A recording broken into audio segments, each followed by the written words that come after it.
Ассалаумағалейкум, құрметті менің оқырмандарым. Сіздермен мен Айжан Айтқалиқызы. Бүгін сіздермен ерекше тағам дайындайтын боламыз. Жаппасай.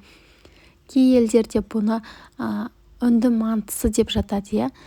Әртүрлі атау берілген, бірақ көп жерде жаппасай деп аталады. Бізге керекті заттар: картошка, сәбіз, тұрып, бұрыш, ет, пекин капустасы, сарымсақ.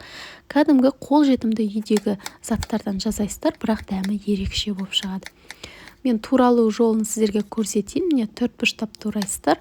Әр көкөністі етке дейін бәрін осылай турап аласыздар, бір келкі қылып.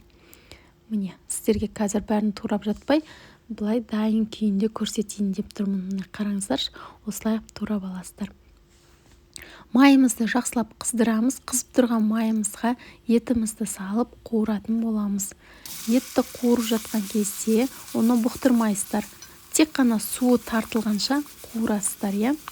Қазір кішкене еттен сөлі бөлінеді, міне мынандай. Кейін бұны қуыра өзі тартылып кететін болады. Тұз саламыз, кішкене ғана, көп емес. Одан кейін пиязымызды салып жақсылап 1-1,5 минуттай қуыратын боласыздар. Одан кейін тұрыпымызды саламыз. Бұны да 1-1,5 минут қуырасыздар. Сәбізімізді саламыз. Одан кейін пекин капустасын салатын боламыз. Одан кейін картошкамызды саламыз. Жақсылап араластырып тұрасыздар. 1-1,5 минуттай қуырып жібереміз, иә. Одан кейін бұрыштарымызды салып, жақсылап араластырып, қуырып, дәміне қарай өздеріңіздің қалауларыңызша тұз қоссаңыздар болады. Қара бұрыш, паприка және үлкен ас қасықпен томат қостым. Сіздер өздеріңіздің қалауларыңызша тағы да дәмдеуіштер қаласаңыздар қоссаңыздар болады. Бірақ осы дәмдеуіштермен менікі ерекше болып шығады. Сондықтан осылай жасап көріңіздер. Егер сіздер қамырын мантаваркада пісіретін болсаңыздар, онда осы су жеткілікті. Ал егер де бетіне қамырын салсаңыздар, осылай кішкене суы асуы керек. Осылай араластырғанда өздеріңіз білесіздер, иә. Енді қамырға бір жұмыртқамызды қосамыз. Жылы суымызға тұзымызды салып, қамыр елейтін боламыз. Қамырды елеген кезде бірден суды құйып жібермей, осылай шетінен құйып, қаттылау қамыр елейсіздер, иә. Ол қамырды 20 минутқа тындырып қоясыздар. Яғни ауа өткізбейтін жаңа салафанға саласыздар да, тындырып, 1-2 қайтарып елеп, одан кейін тағы 10-15 минутқа тындырасыздар да, одан кейін бөліктерге бөліп, күлше қылып жаюымызға болады. Міне осылай.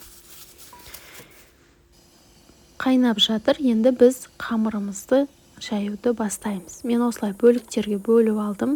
Жаю оңай болады, әрі тез болады, иә. Сол себепті осылай кішірек қып бөліп жайсаңыздар болады. Қамырда жайған кезде кішкене жұқалау қыласыздар. Өте қатты жұқа болып кетпесін. Міне осындай болады, осындай жұқалық. Енді осыған майымызды жағып шығамыз. Толықтай май жағасыздар. Қамыр жабысып қалмау үшін. Енді мен сіздерге кесу жолын көрсетем. Осылай 4 бұрышты қылып кесесіздер, міне осылай. Міне. Содан кейін бір-бірінен үстіне қойсаңыздар болады. Міне осылай 3-4 қамырды біріктіріп қойып, содан кейін бетіне салғанға болады. Осылай да істесеңіздер болады. Бәрін бірін үстіне бірін қойып, кесе сауға да болады қамырларды. Енді мен осы қамырда осылай подлифтің үстінде піскенін жақсы көремін. Себебі қамырым дәмді шығады, андай құрғақ емес, кеуіп қалмаған, дәмі де ерекше болып шығады. Сол себепті осылай пісіретін боламын.